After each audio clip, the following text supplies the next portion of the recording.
Good morning, everyone. Thank you so much for making it to the talk. So I'm going to talk about common sense knowledge acquisition from the web. I am probably this is a step towards a background common sense enriched Aristo. Okay. So let's start. Let's say a human being versus a machine looks at the image over there. So you might notice as humans, you might know that there is a hard rock whose property is that it's brown in color, or that the hands and legs are part of a person, or that climber is a person climbing, and then there is an adventurous activity going on here, which is climbing a rock, or that the probable follow-up of this activity is drinking water. But what would machines know about it? So machines are going to say there is one rock, two hands, two legs, and one person. Probably not that informative, right? So there is some kind of human-machine knowledge gap which exists. And to overcome this gap, you have to get three different genres of common sense. The first one is outlined as common sense about objects. The second is common sense about the relationships between these objects. And the third is the common sense of their interactions. So how will machines be smarter if we are able to fill this knowledge gap? Probably smarter robots. You ask a robot now, can you give me coffee? And he goes to the bathroom. Probably that's not very interesting, right? Unless it has some kind of spatial common sense to cut down the search space, right? You might also notice about computer vision. So if you were to ask a computer vision system, does it look like a monitor or a TV? And it's probably confused between the two. Probably knowing the context that there is a mouse in the vicinity might give it more confidence that it's a computer monitor, right? Or a smarter digital assistant. So you ask your smart assistant to book a flight. And probably if it knows the sequences already, that is going to be more natural, right? Or smarter IR. So without having captions already given for an image, can you search for adventurous activities, for instance? That would require understanding scenes, right? So how would you how can you fill this gap using existing methods, right? So you might think probably we have a lot of knowledge bases, knowledge graphs, like Freebase, for example. So I wanted to outline a difference between encyclopedic knowledge and common sense knowledge. Let me try to contrast the two. So on the left side you have encyclopedic knowledge, which is about instances. And on the other side you have common sense knowledge, which is about classes, not the instances. So let me highlight the three different types of knowledge that I said, comparing the two. So on the first side you have the named entities and its properties. On the other hand, you have the classes and its properties. On one side you have the relationship like graduated from has spouse, which involves named entities. On the other hand, you have rock is part of a mountain, which is kind of over the classes, right? Similarly, on the encyclopedic side, you have knowledge about the interactions is events, right? It's like someone was married on this day or died on this day, right? Whereas the interactions in the common sense space are actually quite different. And all this happens because one is about instances, the other is about classes. So now you might wonder, if you were to take an encyclopedic knowledge base and construct the knowledge versus you take a common sense knowledge base construction task, how are they different? So a typical construction task would involve three things: acquisition of the knowledge, then curation of the knowledge, and finally completion of the knowledge. So in terms of acquisition, in the encyclopedic space, you would most likely find this knowledge in text. So it's unimodal in nature. Whereas on the other hand, common sense knowledge is mostly multimodal in nature, right? The sky is blue and we just see it, right? Other things are about curation. So again, the curation for encyclopedic knowledge are textual based, whereas common sense knowledge is both textual and visual verification is possible. Talk about completion. You need to make some assumptions on negative and positive training data. Positive training data is pretty easy for completion, but negative training data is not. People randomize, but that's not the best choice. So let me try to contrast it with common sense knowledge based completion when it comes to data completion and specifically finding negative training data. So people make certain assumptions like open word assumptions and closed word assumptions. So these are more naive, but then people have come up with locally closed word assumptions which say the following: if I know that Einstein was born in Germany, what could be a negative triple for me is that Einstein is born in India because India is not Germany, and these are typically functional relations. and therefore, this kind of assumption holds and you have your negative training data, right? Now, what happens in terms of common sense knowledge is that these assumptions fail, and the reason is as follows. If you look at this chart, it's the distribution of functional and non-functional relations in common sense knowledge and in encyclopedic knowledge bases. What you find is that the distribution is much more skewed in common sense knowledge. And when this happens, then obviously LCWA fails. Now, we don't have anything existing for something better for an alternative, but let me try to tell you why this happens, right? So on the bottom in the blue is all about encyclopedic knowledge instances. On top of it is all about classes, right? Instances, classes. So on the bottom you have some specific cars and they might have their properties. Whereas instances can have different properties, but when you propagate it to the class, then it can have any of the properties that the instances can have, right? So certainly once you had, in the beginning you were starting off with a functional relation, now you have ended up in a non-functional relation, right? So this is the reason why negative training data would be difficult, right? So therefore, we know that common sense knowledge is different from other types of knowledge. Let's also see why it is more hard, why it's harder. The first is that, yeah. The example of non-functional is, can you just repeat that part? In the CKB, where do you have non-functional examples? Okay, so in the CKB word, you have a concept, left argument, you have some relation, and that should take up exactly one value, and that's functional then, right? But in this case, a length can be long, short, medium, and so on. There can be so many different properties that the relation length can take up, right? Or you talk about taste. A taste can take up multiple values, right? As opposed to saying that someone was married on a certain date, right? Yeah. Which is exactly functional. So I'm struggling with this distinction because it seems like what you're saying is when you have a set, then each element in the set can take on different values. Right. So a car is a set of cars, an SUV is a set of SUVs. When you have an individual instance, then they have the date they were married and so on. Is that what you're saying? Yeah, that's. But in fact, if you look at what you have, they're all sets. So the Porsche 718 is a set, and so it can be red, it can be blue, it can be in good repair, it can be in bad repair, it can be manufactured in 2012, 2014. Right. So maybe let's take another example here.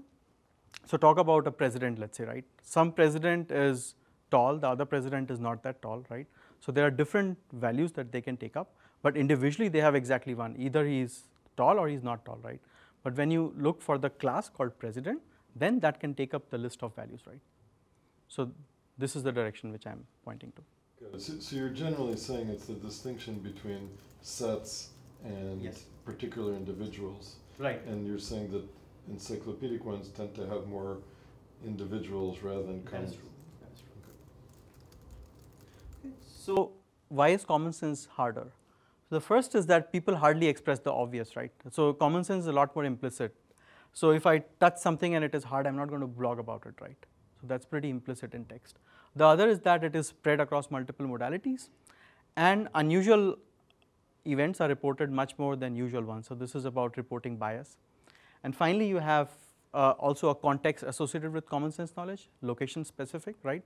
White color in India is considered differently as compared to white color here, right? So it's perceived differently. So it's about the context as well. So now that we have seen common sense knowledge is different, hard, what are existing common sense knowledge bases, right, which possess this knowledge? So there are three different genres mostly. The first one is manually curated, like psych. So the advantage for these is that they are very accurate because they are manually curated. Of course, the downside is the scale and the cost. So the semi-automated ones are the crowdsourced knowledge bases like ConceptNet. The usual problem here is that the refinement goes away once you have crowdsourced knowledge bases, and you need to make someone very interested in common sense. It could be just such an obvious task for someone that engagement is a problem. Now then you have some automated approaches, but none of the automated approaches, although automated approaches can scale pretty well, right, they suffer with the precision. That's usually the case, and you need to do a lot to go under the refinement. So therefore, what we need is actually a automatically constructed, semantically refined common sense knowledge base. Okay. So in order to answer this question, we can divide it into 3 different research questions. So we want to investigate robust techniques to acquire common sense of objects in the environment, and some examples are like rock has color brown. So these are fine-grained, semantically organized properties. Then you have common sense of relationships between objects. This is, for example, part-whole relationship or comparative relation. How does one car compare to a bike? And finally, common sense of the interactions, activities, and semantic attributes in the activities. I'm going to talk about the first and the third. The first one would be mostly from text, and the last one would be multimodal in nature a bit. Okay, so let's start with acquisition of properties from text. So what we require is the following. The input is a text corpus, and what we need as output is triples of this form, which say, for example, salsa, and you might have noticed some numbers. These are the VerbNet senses. The left argument is a VerbNet noun sense, right argument is a VerbNet adjective sense, and in the middle you have these relations, and these are fine-grained relations. For example, appearance, sound, temperature, evokes emotion, etc. Right? These are fine-grained relations. So you could see that the search space for this task is actually pretty big. So VerbNet lists pretty fine-grained senses, right? So for salsa, it might tell you that there is a salsa sauce versus a salsa dance. And for hot, there are so many senses that the hot spicy sense is actually the 9th sense in VerbNet, right? Okay. So some related work specifically for this targeting for this task. So because it's about adjectives and noun, it's so well studied in NLP, right? So selection preference is one task which checks for noun adjective collocations, but here you could already see that the relation is missing in between, right? This specific attribute. Also, the refinement is actually missing, right? They could be senses, but usually operate at the word level. Another related work is attribute selection, where they assume that this is an input for you, right? Which is just coming from selection preference, let's say. And then they want to do the following. They want to say, I'm having a vector for enormous, which is like a distribution over the different possible relations it can belong to. And now you take an overlap for enormous and ball, let's say, right? So how did you get these numbers in the vector? It's like you look for patterns in the text, like size of the ball was something. Then you know size attribute and ball, you count these frequencies. And enormous is in size, so you will count enormous adjective with size, right? So that's how you get these.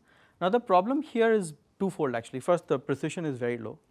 Another problem is the coverage, because you're not likely to find expressions of this form that the size of the ball which was in my hand was large. People will rather say the large ball, right? So therefore they suffered from coverage. Another thing is the semantic refinement, which goes here. It will just be coming. So semantic refinement, as in here you just have the noun and adjective at the word level, not at the sense level, right? Another related work is in computer vision. This is an upcoming work in like visual attributes. Some of you here have worked on it. So this is very good because the unexpressed attributes can be captured pretty well in images directly. The problem here is that currently the coverage is pretty low because the number of classes they have looked at is limited, and the relations is a subset of all the relations that we want, which is only visual attributes, right? So I think this is a very promising direction, still needs more work. Now you come to knowledge acquisition, where you have these manual, crowdsourced and automated techniques, which I said. So in the manual approaches, they have what we want, but they are pretty small in size and they are very costly. In the crowdsourced approaches, the coverage is low, and the other thing is that the semantic refinement is not there, like for example in ConceptNet. Now finally, when you come to automated approaches, which were existing before, they don't have the semantic refinement again. So what we want is a high coverage and high accuracy triples which are semantically refined. Okay. So how do we go about it? In 2 steps. The first step is very generic, extract whatever you can, right? So look for these 2 kind of patterns like adjective noun and noun followed with a verb and an adjective. So you will get salsa is really hot, hot salsa and so on. So now you have something with you called salsa is hot, right? The next thing that you do is, now that you got the salsa hot, you cannot just solve this problem like this. So what you can do now is solve it partially in two different parts. So let's try to solve it in two different parts. We'll first find out this triple. We don't care about the left argument. All we care is which adjectives can go with what relations, and then what we care is which nouns go with what relations, right? So we call them the range and the domain of a relation, right? So we would look for occurrences like this, like X tastes hot, for example. There are many other ways in which we have derived this. So let's say we are able to get attribute and an adjective together. Now once we have that, that is still pretty noisy in nature. It's always at the surface form. It's still not semantically refined. What we would like to get is something of this kind, right? With the right senses, semantically refined. Then once you have obtained, let's say you have obtained that range, right? What can you do now? Now you have already seen triples of this form. Salsa has property hot, right? So now you can do a join operation between the two different types of relations, and this is going to give you that. Now you can obtain the domain, right? Now you don't care about the right side, you just care about the domain. Again, this is at the surface form level, and we need to do something to go for the domain inference, right? And finally, now that you have obtained the two different marginals, so to say, then you can prune out your search space drastically now. So now you can read out how many times salsa appeared in the range, in the domain, and how many times hot appeared in the range, right, with how many senses. It is possible that there could be multiple senses. For example, sweet has multiple senses which all relate to taste in VerbNet. VerbNet is very fine-grained, actually. That's one of the problems. So eventually, when you have this, your search space can be drastically pruned, right? Compared from n squared, you can come down to something much less, right? And then we'll go here. So for the three different types of inference right now, we have to do this. So we propose a model which can work for any three of them. I'm sorry, can you go back to the previous slide? I wasn't able to follow how you associate senses with the different lexemes. That's going to come in the next slide. So right now we are always at the surface form level right now. Okay, we are always at the surface form. We want to go there, and the next slide says how we can go there. So is this slide describing a computational step in your algorithm? Or yes. So what is the input and the output of this computation? So the input of this system is actually the triples that you get from generic inputs, right? And the output is this. So that's the input, okay, so if the that's the output. The output is disambiguated. Right. So the question I asked was, how do you disambiguate, right? Right, you're showing a step that has the output. So it's hidden inside each of these, which I'm coming. It's hidden inside each of these. I'm going to come describe them in the next slide. Okay. So so the approach is going to be common across all three domain, range, and assertion inference. So let's say you started off with this surface form candidates, right? So you have here, let's say, hot, something noisy, spicy, and so on, right? Now this graph shows you the following. The nodes in this graph, you construct a graph now, right? The nodes in this graph, these are the word level forms, and these are the senses, all the potential senses that you can map this to, right? And there are three different types of edges. I'm going to talk about them. Once you have this graph, you're going to perform some graph inference, and that will lead to the disambiguations, right? So let me first start off with saying how we construct this graph. What is this graph exactly? So this graph has three different types of edges, RGB, right? So the blue edges denote the similarity between the words. The green edges between the words and the senses, right? So if you say a word like tiger, you probably know what is the most frequent sense, right? What is it? Like, you would think it's an animal, right? But no, it's not the case.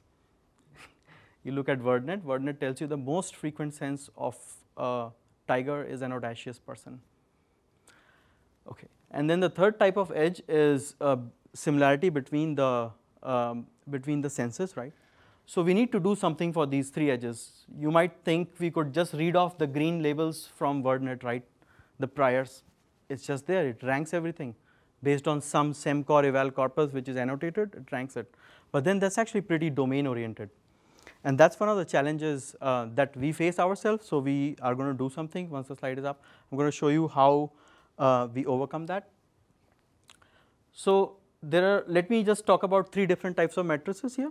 So the first matrix is, we had these nouns and adjectives, right? You just grab the frequencies of them, how many times they co-occurred. So that's the OIJ. OIJ element is going to have, this cell will contain the frequency, how much this noun and this adjective co-occurred, right? How often. PIJ is going to have the number of distinct patterns that they matched, that they overlapping distinct patterns, right? And the third one is gloss, is GIJ. This is containing the following. In VerbNet, every sense has an associated description which is called gloss.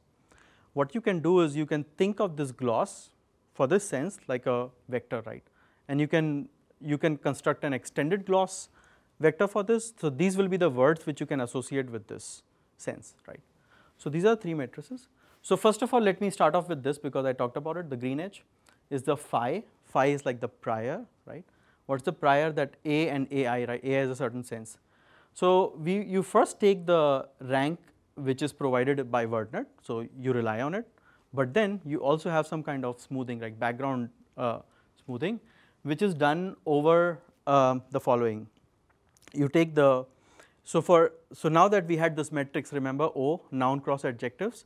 So for every adjective we have like a vector of nouns with us, and for every gloss we have also a vector of words with us, right? Now you take an dot product of that, that's the next component. And because the other component is built over the entire web, right? We gather this, so it's kind of some kind of smoothing, right, that you can do this background smoothing. Okay, the second thing is about the sense similarities. So the red ones. To get this, VerbNet gives you already taxonomic similarity. You are talking about senses, and VerbNet is already senses, right? It is already organized pretty well. So you can just grab whatever VerbNet tells you. We chose Hurst similarity. There are many different types of similarities, different classes of similarity functions. We chose Hurst because Hurst essentially checks how far away are your common ancestors. But adjectives are not organized like nouns and verbs in VerbNet, right? Adjectives don't have a hierarchy. But only Hurst similarity takes into account edges which are not hierarchical as well. So it can also take into account the similar edges, dissimilarity, and so on. That's why we use Hurst. And we also provide additional mixture with G transpose G, which is this is just an intuitive formula. So it tells you that now I'm also taking some kind of distributional overlap based on the gloss vectors, right? Based on the glosses, I'm also getting some information. And finally, for the word overlap, you can take now, for if you want to compute between 2 adjectives, right? It's just noun overlap, noun vector overlap, and that is obtained through the frequencies and the patterns, right? Okay, so you will have your graph ready with this for range, right? Now the next thing that you do here is, once you had this graph, what you would ideally want to do is you want to maximize the coherence within this graph, right? And once you have this coherence, you want to select some of them here that these are the right edges. But how can you do that? You don't have, like, there is very limited training data here. So what you can do is use some kind of semi-supervised learning, and label propagation is one such semi-supervised learning approach that you can use, which is eventually going to give you propagate based on the similar edges have similar nodes have similar labels. It's going to propagate and give you the labels, right? So label. Sorry, what is the training data that you're using? So these are a few manually specified correct nodes. So this could be hot sense number 9, for example, right? You have to mark out a few, but you cannot do a lot because it's actually it's a very difficult, tedious task to look for each VerbNet sense and disambiguate it, right? So who did that and how many did you end up with? So very few actually. So just 20 for this relation like has taste. Just not even 20 actually, much lesser. So a small number. Very small number, yeah, right. They're done by you or by Turkers or by colleagues? So by colleagues. Okay. So how does label propagation work? So specifically we use the modified absorption algorithm. So it works like follows, like you have your graph now, and you have all the edges well defined. Now you assign a few nodes as seeds, and this seed is going to propagate to the other nodes, and every node is now going to have a distribution or scores over the different classes, every node, right? So it performs like this. It's essentially like a random walk, where you start with an unlabeled node, and then you're going to say how likely am I to end up in a node which is already labeled, and then it's going to inject the same label to this unlabeled node, right?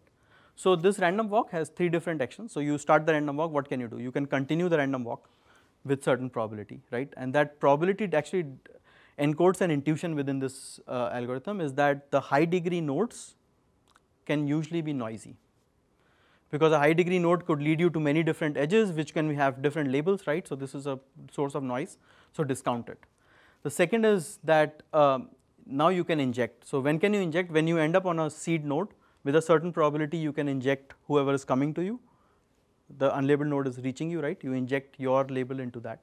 And finally, you can abandon the random walk, and this is actually the regularizer kind of term, which encodes that it encodes like the ignorance of the correct label. So you can just abandon the walk, and then you give a dummy label with the score, with a certain score. And this abandonment increases with the degree of the node. Okay. What's the intuition, or is there one, about the direction of the walk? So you can Oh, walk that's a from very good question. So there is a backward walk is possible and a forward walk is possible.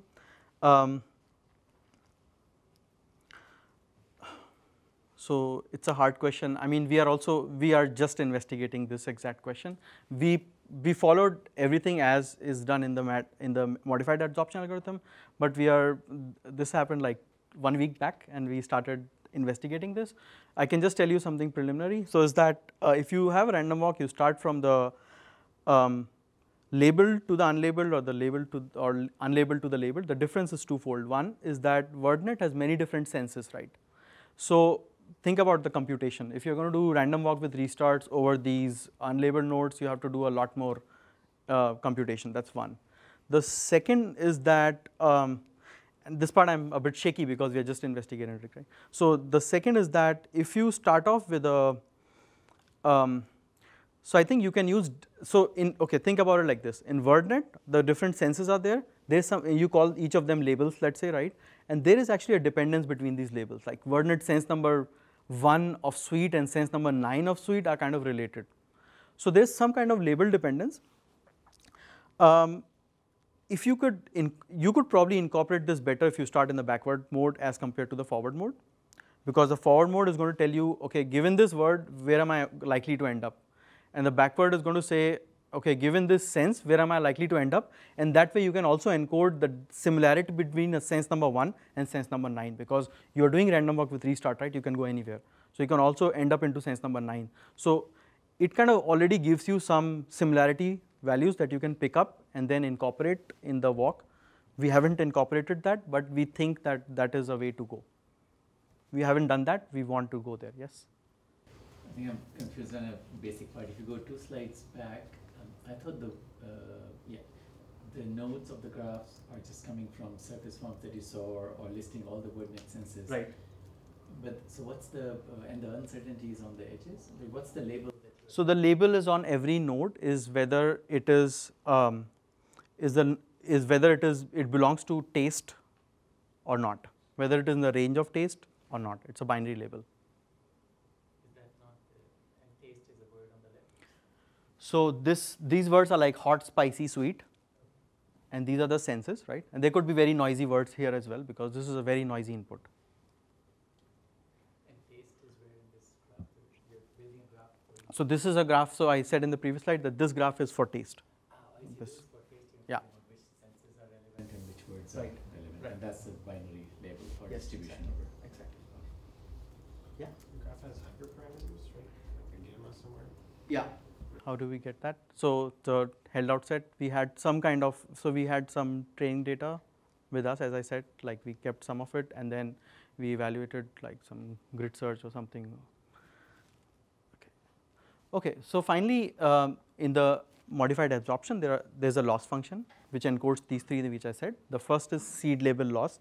You want to minimize, so once you estimate, you want not to be far away from your estimates of the seed, right? The second is that similar nodes, if they have different labels, then this is some kind of loss and you want to incorporate that.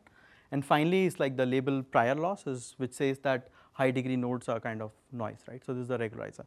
So it optimizes this, and eventually you are going to get exactly what we wanted, right? The different senses labeled with whether they belong to range or not, range of taste or not, right? So this is one part of the model that I shared, but the rest is actually identical. So we follow identical approach for range, domain, because for each of them the input is some noisy set, and we are expanding to all the possible senses, right? So the model is generic enough to solve all three problems, and once we do this, you're going to get a domain of a certain relation, range of a relation, and the assertions that are in that relation. So eventually you will, so we got, yeah?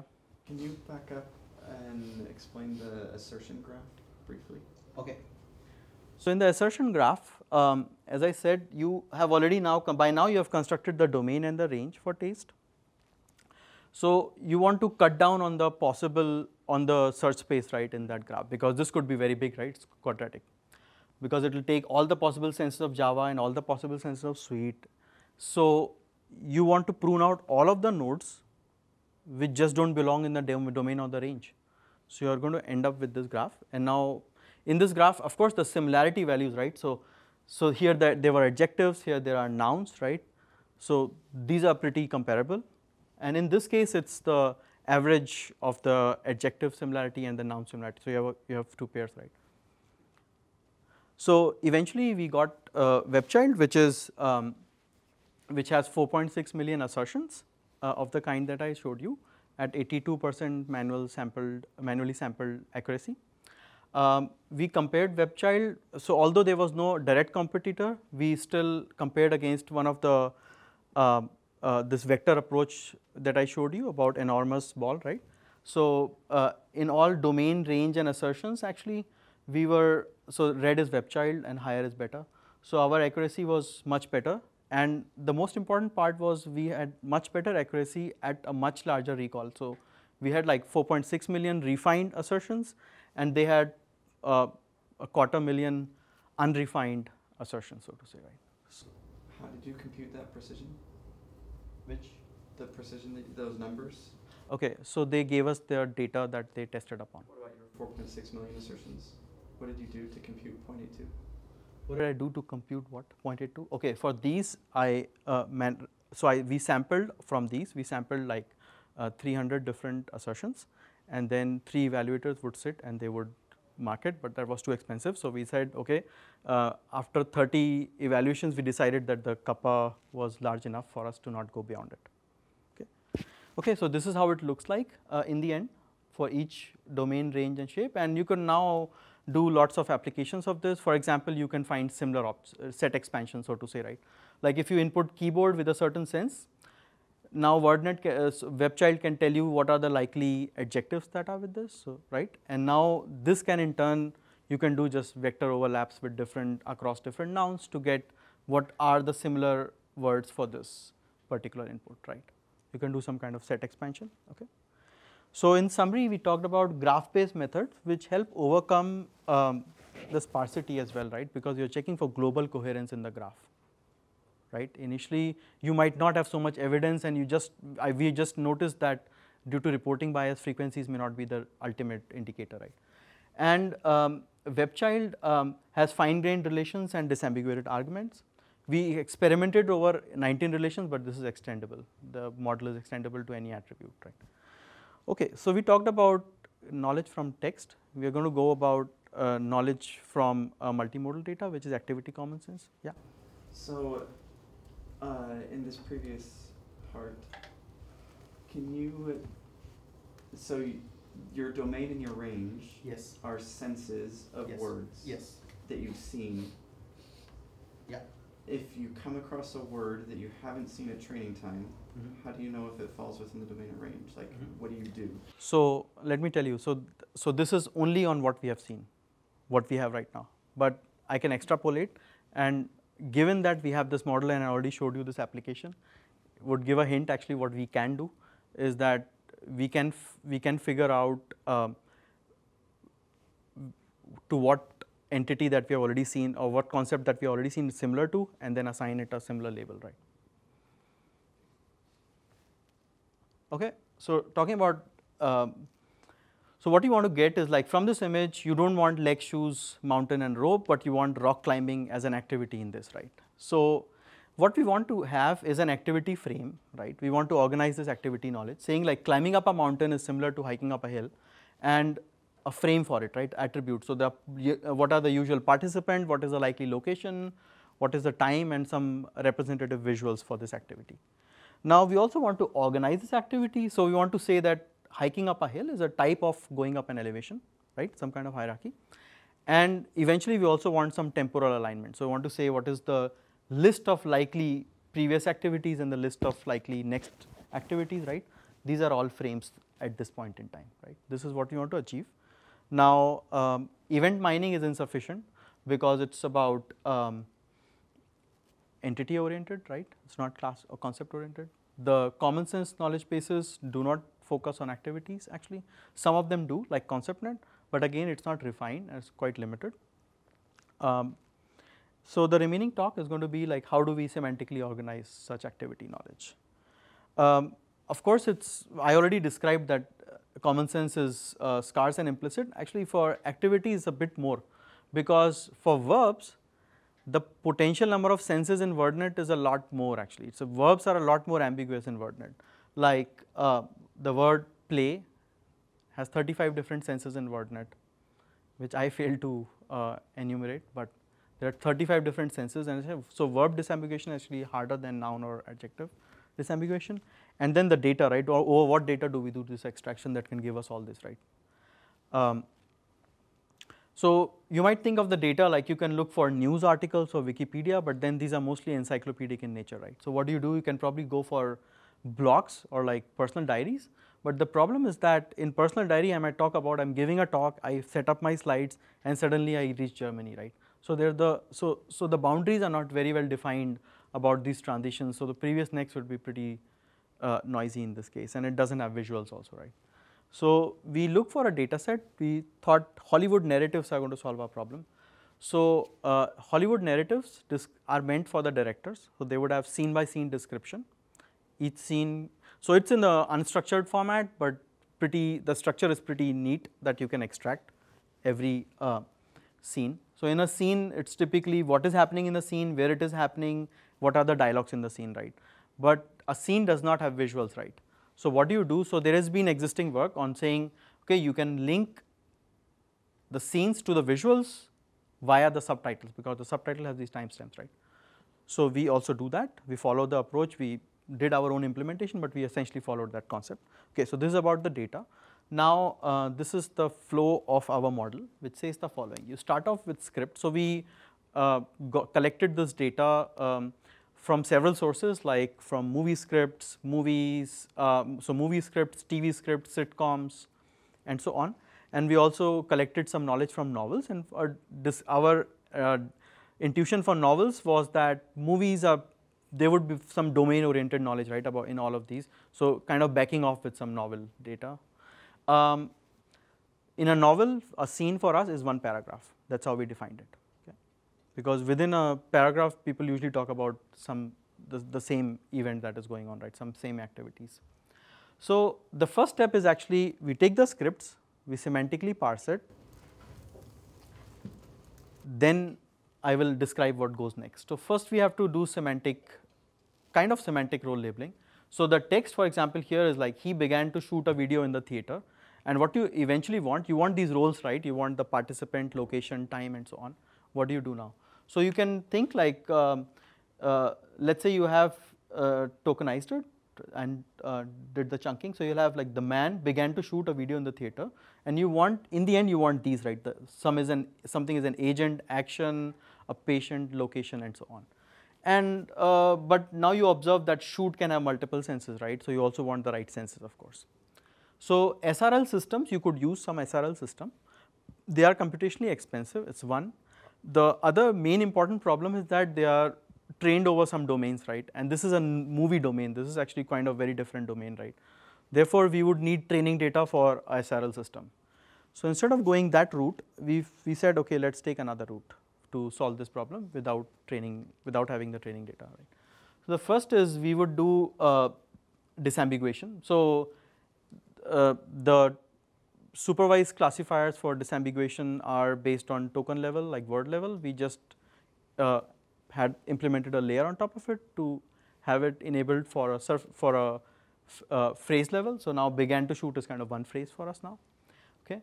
So we use the scores. We will use these scores eventually, like for the disambiguation, just as priors, just as a heads up.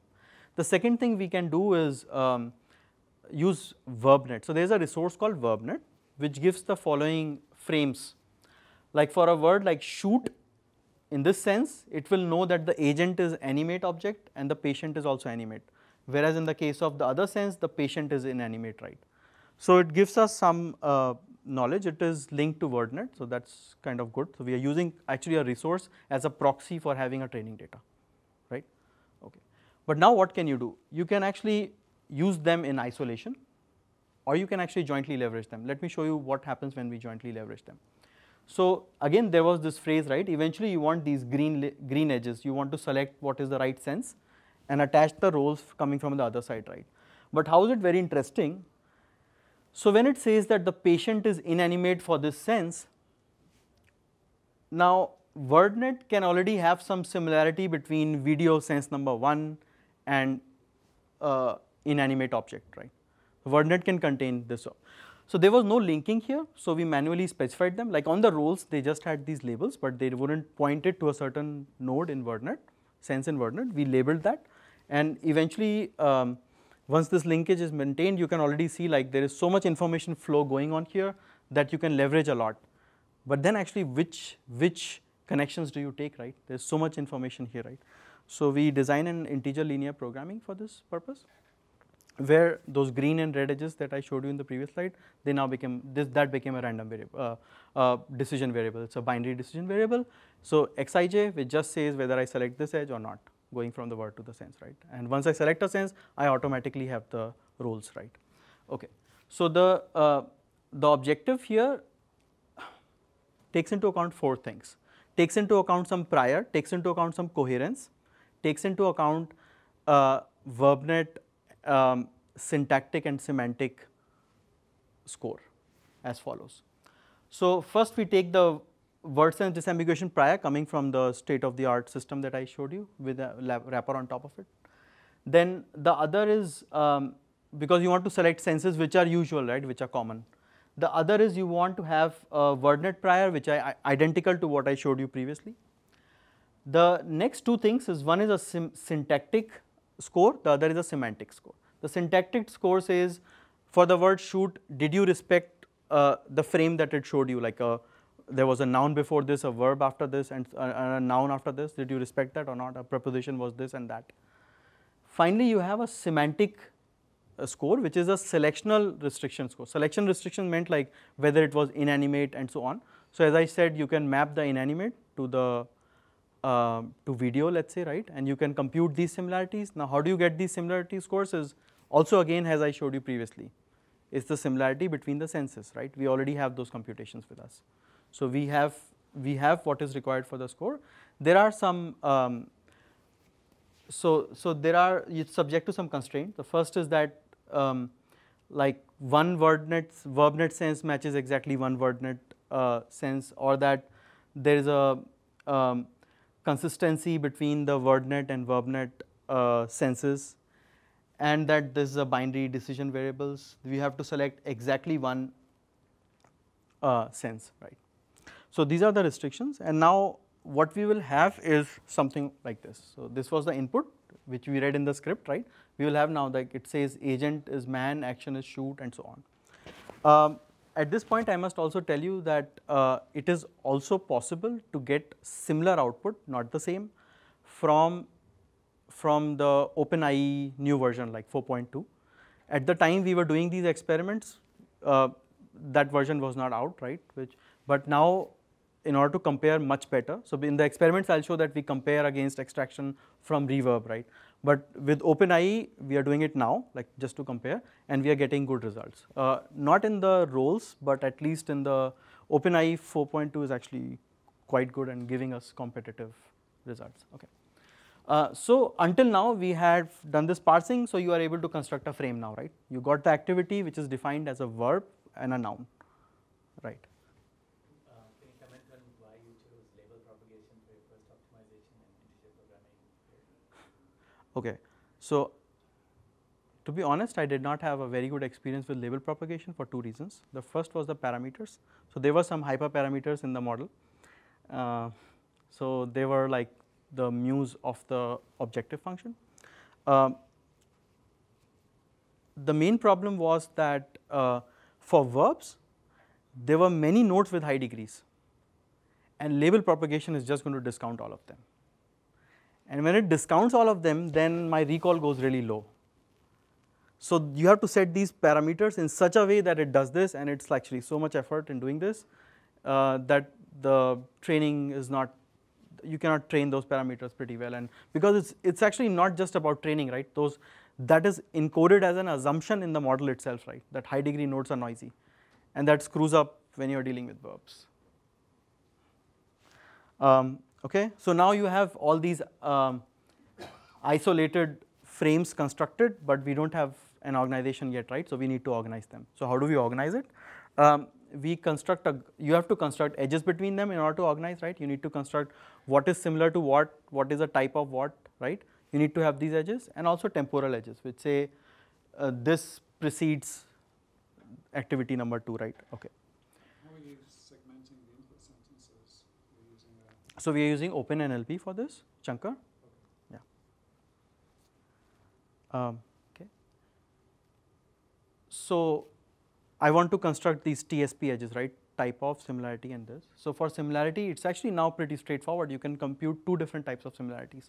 Now that you have these frames, you can compute the overlap between the verb 1 and the verb 2, the noun 1 and the noun 2, right? That's giving you some hint. So these are the activity similarities.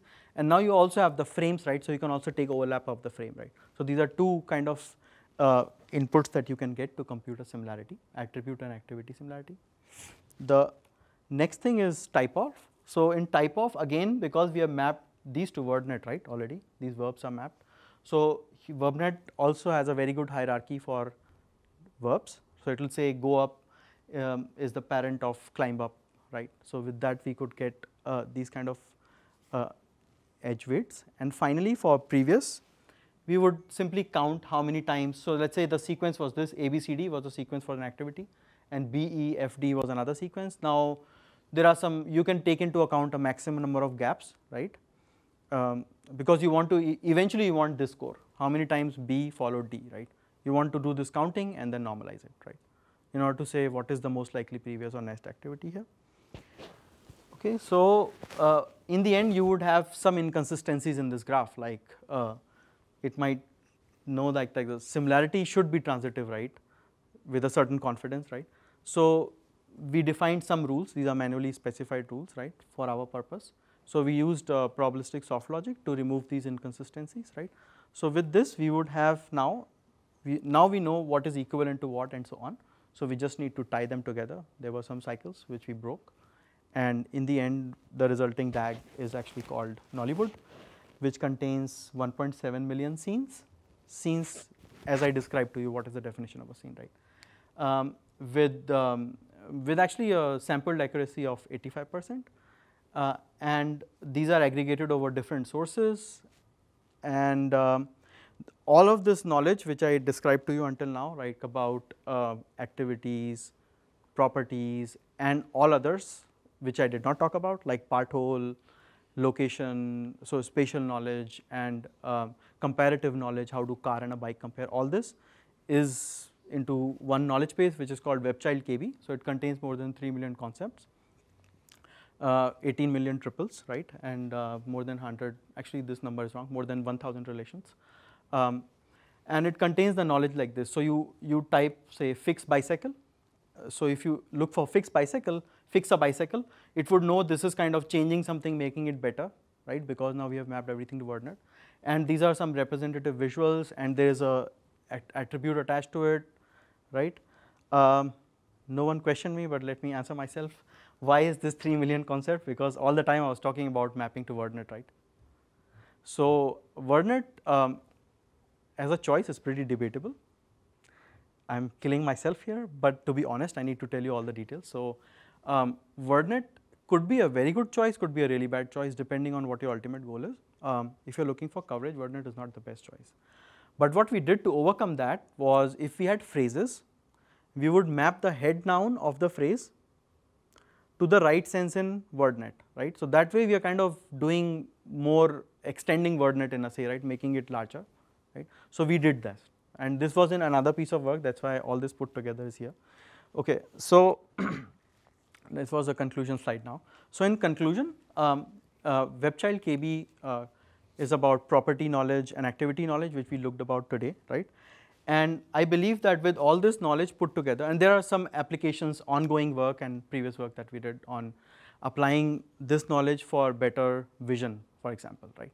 So now that we had the part-whole relationships, we said, can we improve vision? Now I'm not a vision expert, but I collaborate with the vision group in Max Planck Institute, and they had done experiments on using VerbNet as a source of part-whole relationship to improve object detection. So we said, instead of using VerbNet, because now we have a larger knowledge base, which is again mapped to VerbNet, you use our knowledge base, and it improved their results. So I believe that with all this knowledge going forward, we can have like a lot of background knowledge for Aristo, which can eventually help the project. Thank you.